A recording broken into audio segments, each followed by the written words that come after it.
final Jurassic World trailer dropped. Another Deadpool villain was revealed in that final trailer. And Booster Gold uses time travel to save Batman's parents as a wedding present. Are you gonna get me a cool wedding present? What? No, you asked for cash. Yeah, but now I want you to stop a murder for me. I'll see what I can do. I'm Whitney Van Lanningham. And I want to feel like Batman on my wedding day. And this is Nerdwire! Final Jurassic World 2 Fallen Kingdom trailer dropped yesterday, revealing even more about the latest dinosaur movie.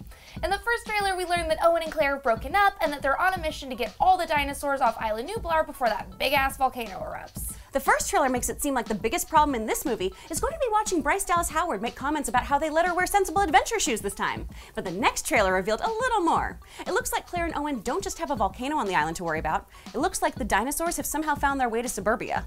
Why the hell do they keep letting children hang out around all these dinos? Because adults fighting dinosaurs isn't scary? It's only scary when a tiny girl is doing it. Or Ian Malcolm. Jeff Goldblum looks way too good shirtless today. If there's not a full shirtless scene in this movie, I am going to lose it!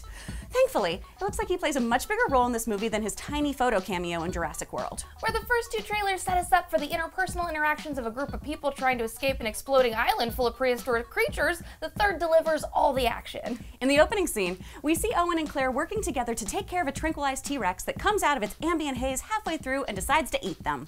I want a snack too if someone just woke me up from a nap, damn. Chris Pratt rolls out there like Indiana Jones in the Penitent Man's Path. You know that part in Last Crusade where he's like, the penitent man kneels before God, and then he's like, "Brr!" and he like has to roll because all the sword slices come out, and they're like, meh, meh, and he's like, "Brr!" Love you.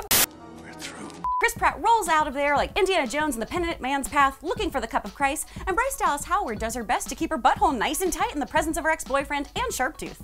This trailer reveals that the two are out on a rescue mission to get all the dinosaurs off the island before everything gets blown to hell. But it also tells us that black market dinosaur hunters are going to be involved. Can you imagine how expensive a fully pre-trained raptor would be as a pet? Yeah, I can, but more importantly, how sad would Chris Pratt be if Blue died? Blue is his Pugsley. Oh, please go as Blue and Chris Pratt for Halloween this year. I'm on it.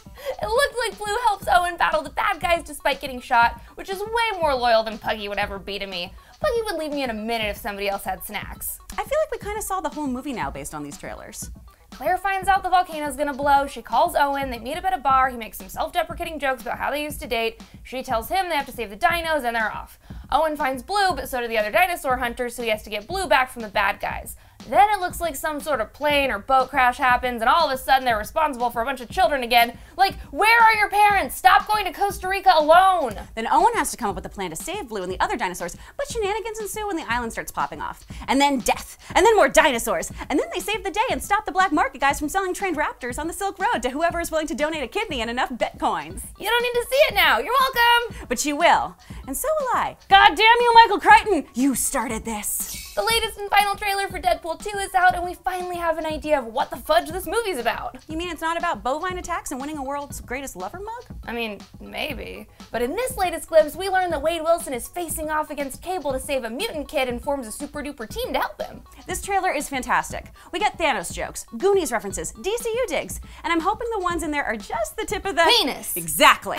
We also get confirmation that X-Force does in fact consist of Domino, who can manipulate luck, Shatterstar, who possesses superhuman levels of strength, speed, stamina, and heightened senses thanks to the extra-dimensional genetic engineering that created him, and Bedlam. Now, Bedlam is who I'm really interested in. Not only is Terry Crews taking on the role, which I love, but Bedlam's powers are nuts.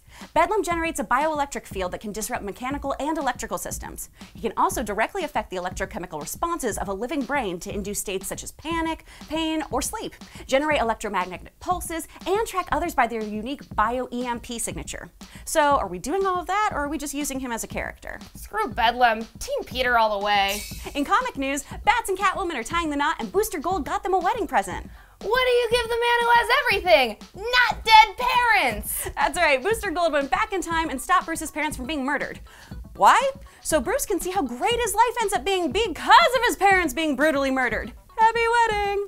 Bruce is a smart dude, and he knows deep down that something about his life in this alternative timeline felt off. Less brooding and less visits to graveyards after hours? Probably. But Bruce absolutely won't allow Booster and his handy assistant Skeets to reverse what they've done, going so far as to smash Skeets to pieces. No! Skeets, you mother.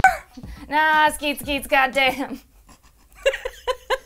That was a real bad joke and I loved it. So this traps everyone in this new what-if timeline created by Booster. So basically, we're in for Flashpoint, right? Where Bruce will end up being his parents' murderer? Oh, totally. What's really weird is that this is super off for Booster given his recent arc in Action Comics. Yeah, he's been an actual time cop who's taken a hard stance on time manipulation. It seems like a really weird choice. Dude, everything goes pear-shaped when you plan a wedding. People lose their minds. So I shouldn't resurrect anyone from your past that's been murdered.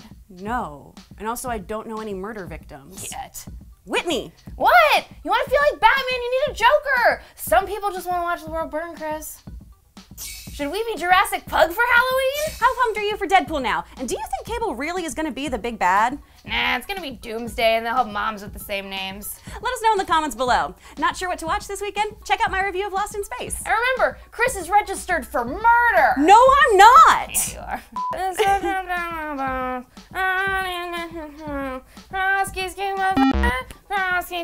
I got that.